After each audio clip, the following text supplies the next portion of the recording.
So we made it to this wonderful bar. We went in, had a little look around. Pivney World Beer Free House. I took my coat off because I'm sweating conkers. But look, I have a Weihenstephaner Weiss beer. First beer of the day. Couldn't think of a better beer to have for my first beer of the day. 6 hours on a train, straight into filming, round the pubs of York. Cheers, everyone.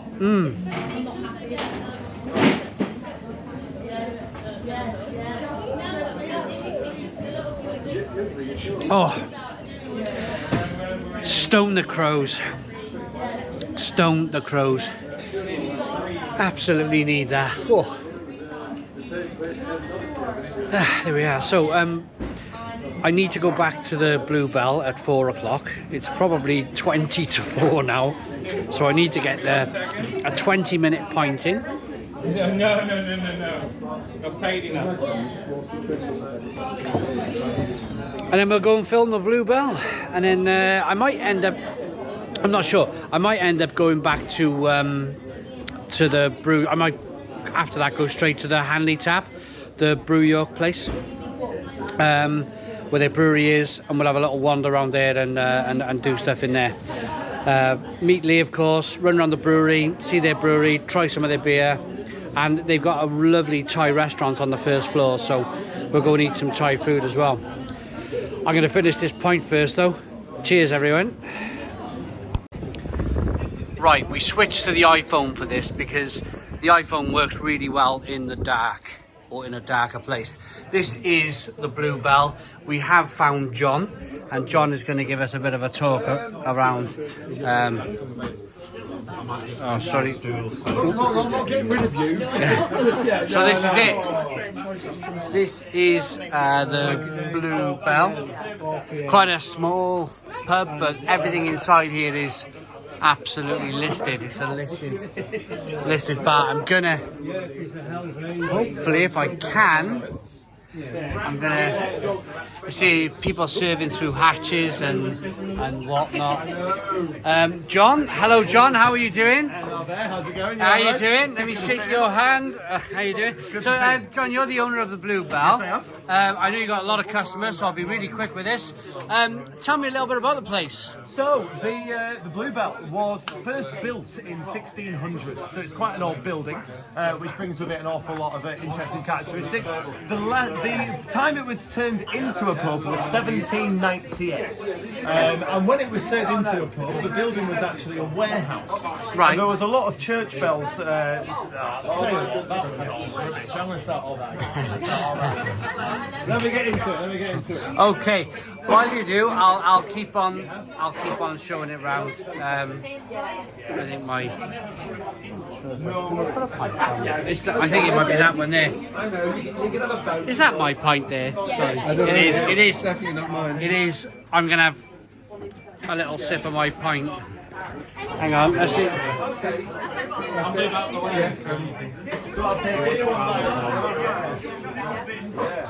Right. So, as you can see, proper old place, serving through hatches.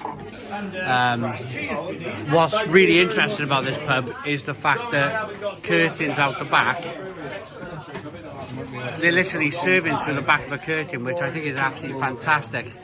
Absolutely fantastic. So you got hatches and curtains. No worries, John. I'll tell you what. I'll film you pouring a pint. Look at that. This is what it's all about. So I got quite a large American audience, and they like to see this kind of handball stuff. This is very important, isn't it? Because this is a method of pouring which is pretty much unique to the United Kingdom. Right. As you know, we exported democracy, railways, the education system, and everything else around the world, but we never, for some reason, actually exported our method of We business. should have done, shouldn't we? We absolutely should have. We should have done. So Yeah. essentially, what we do here is we do a two-part pour. Oh, like the Czech Republic. So yes, absolutely. So first part of a pour, you're going up to around about 3/4. And the reason for this is because each one of these ale pumps has a different little personality. They all Okay. have different amounts of wear and tear. Yeah. And also, when you first put a cask on, it can be quite lively. Yeah. And it can lose that liveliness liveliness in the day or two that you're selling it. So you have to manipulate with your own body strength the pump in order to generate the head that you're looking for. And what we're looking for in the north of the country is around about a 5% head, which is around about what you can see here. That's also the legal limit for the United Kingdom. So what we do in the north, because we want to make sure that head is perfect for every customer, we take it up to 3/4, then we let it settle, we have a banter with you, yeah, absolutely. we take the money, we pour the glass of wine, we make the gin and tonic, then right at the end, after we've taken the money, we come back and we top it up. Look at that. And that way, the customer knows exactly the amount of head they're going to get, we know the amount of head that they're going to serve, and the pint looks like it should do when it's being served. If you just pour it straight out and it's settling on the bar, the customer's going to have to wait and most probably ask for a top up. Yep. And you don't really know what you're serving. So I'm just going to serve this. There you go. Look at that. Look at that. How you doing?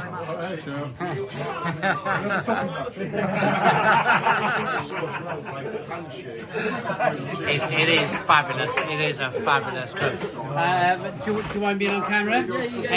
Met someone from Devon as well. Hello, how are you doing? Brilliant.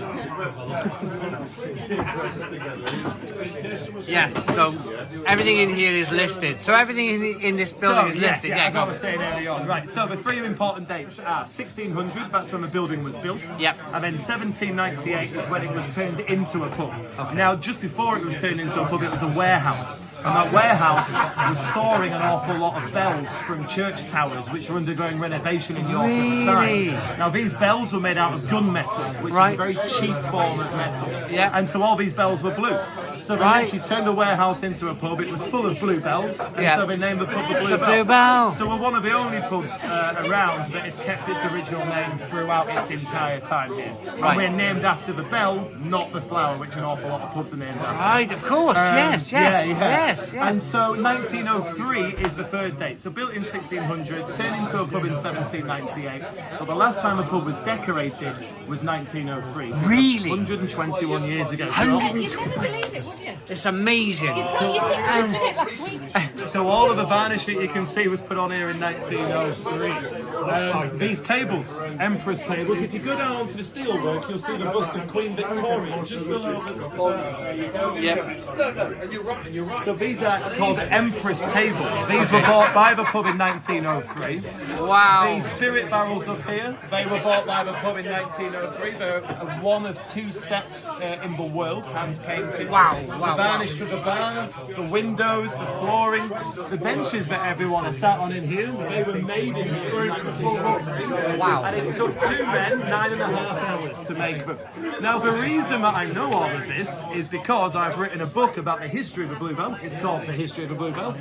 And during the research of that book, I was handed a memory box from the tenants who started the decorating in 1903. Wow. And in that memory box, which has been handed down from tenant to tenant over the last 121 years, was the original receipts for the refurb, with the postal orders, all in beautiful Edwardian handwriting. So I actually have the receipts for the tables. I have the receipts for the spirit barrels. And so you really do feel through the book and through drinking in here that you are just another part of history. People have been doing this for centuries, and we're just carrying on the tradition. People have been in here having a great time, having arguments, having fun. Of course. For, as I said, 200 years. Do you get like famous people coming in here as well? We have a fair few.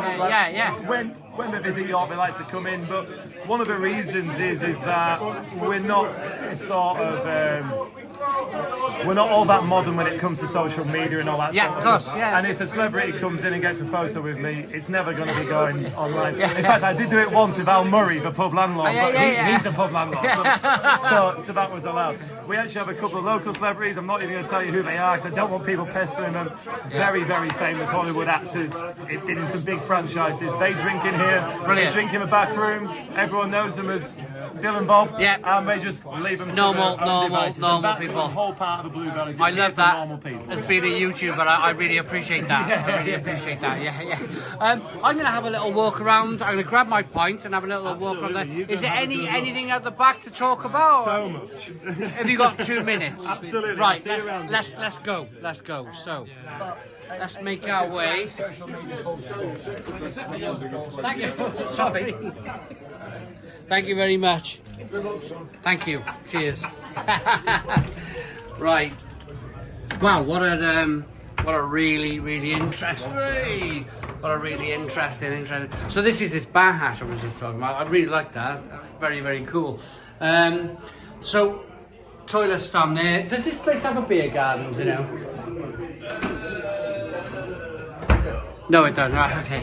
So, one of the really fascinating things about the Blue Belt is gender segregation, and this happened all the way up until 1985. Okay. After you, man. As you can see, no longer in place. Yeah. And this was enforced by landladies. It was not enforced by landlords. Okay. And it was those landladies who wanted to separate men and women. And so in the front room, you would have working class men only, no women allowed. And in the back room, you would have married couples, middle class couples. Makes sense. Where the beer was a penny a pint more expensive in the back room. Really? You would also have table service. So you're looking at sort of 40, 50 pence per pint extra. In today's terms. I see. For that pint, yeah. And yeah, it was 1985 when one of our regulars, Joan, who fortunately passed away a couple of years ago, but Joan came in with her husband one Sunday afternoon and they wanted to play dominoes, and they couldn't play dominoes because Joan had to go to the back room, husband went to the front room, and finally the landlady, who was very old at the time, relented. A little note on that landlady, the decorator, sorry, just before we go on to that, as you can imagine, there was nowhere for widows. There was nowhere for widows to drink, which is why we're in the corridor now. So you've got working class men in the front, you've got middle class couples in the back, but where can widows drink? Oh. And this is where this serving hatch comes in. Right, wow, so this was where widows and single ladies would be able to have a drink, and in the parlance of the Edwardian time, they wouldn't be bothering the young men in the front, and they wouldn't be stealing anyone's husband in the back. Right. And so just down here, we have what we affectionately refer to as the widow's perch, which is a fold-down seat. Oh, look at that!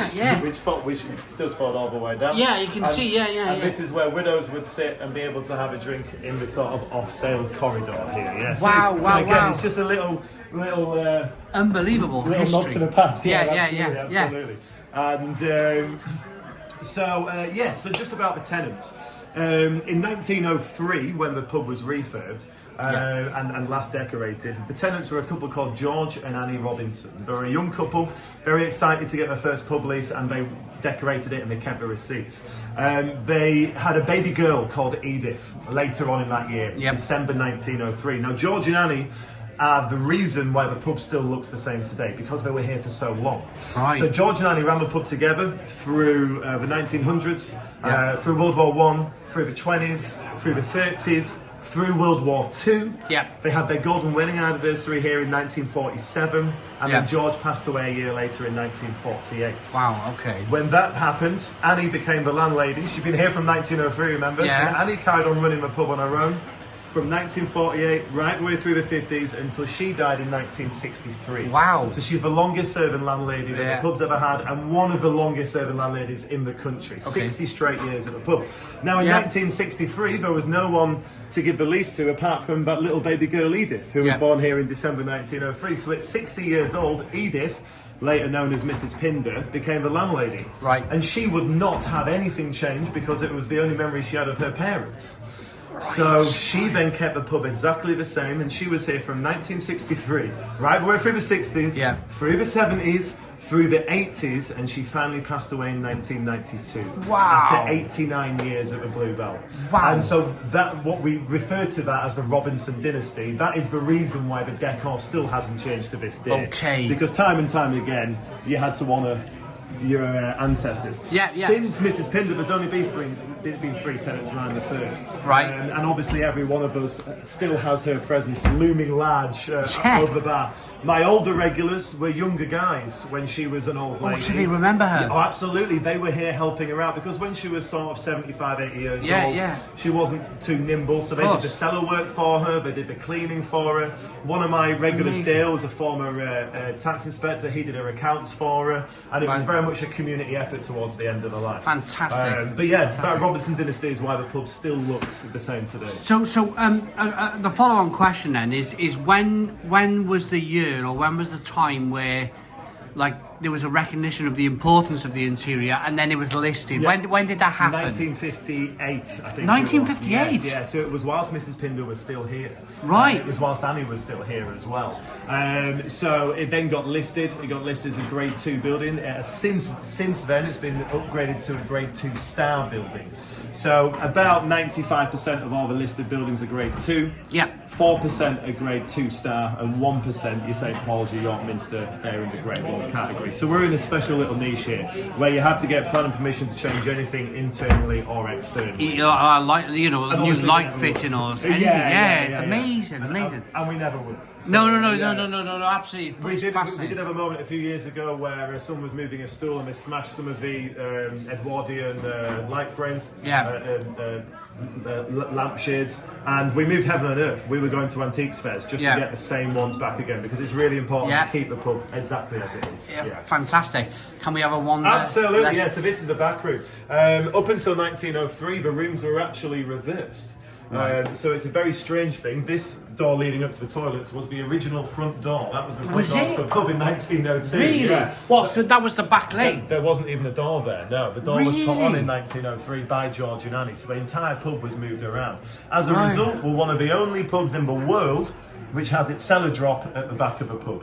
Right, of course. 120 years ago, it was actually at the front of the pub. So our draymen have to roll the barrels down here, and as you can see, the only parts of the walls that are damaged are the parts of the walls. You can see the skirting boards, barrels have been rolled down. Yeah. Goodness me! So wow, this was originally the front room. We now obviously refer to it as the back room. So please come in.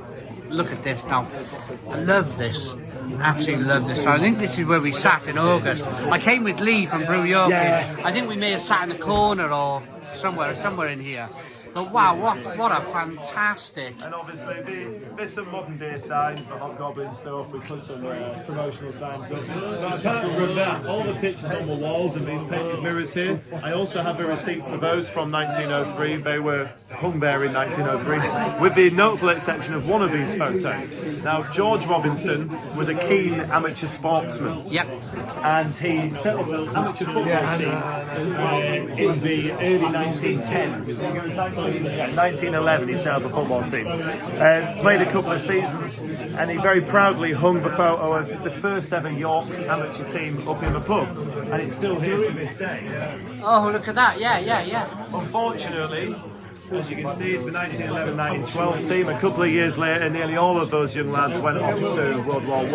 Wow. The York and Lancaster regiment were shipped off to Boulogne, and they were one of the first British regiments to suffer a phosgene attack, and very, very few of those young lads came back. Right, yeah. Undeterred, after the war, in 1922, George Robinson, the landlord at the time, held a meeting with other businessmen in York, and they formed York City Football Club in April 1922 in this room. Really? Absolutely, yeah. Really? The football club that still exists today Yeah, was of course. formed Yeah, in this yeah, room. yeah. They did try to form one before the war, but obviously then after the war they actually got around to doing it again.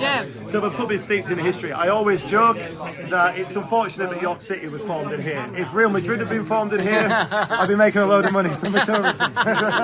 There's not a lot of people want to come and see the origins of York, unfortunately. I mean, this is going to go down. I mean, look at the net.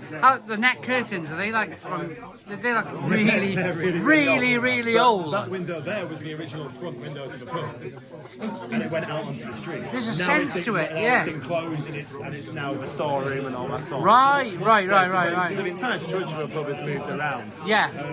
But since 1903, not one single bit has been changed. Unbelievable. This is going to be an amazing one of my most greatest YouTube videos. I hope you like it. No. It's going to be part of the pubs and bars of yours. I've been running around all the other pubs as well, but the time you've offered me and the time you've given me is just wonderful. Thank you, John. Thank you very much. Honestly, mate, thank you ever so much. Yeah. And guys, Thank you come in very for a pint and enjoy yourself. Come in for a pint. Cheers. Thanks.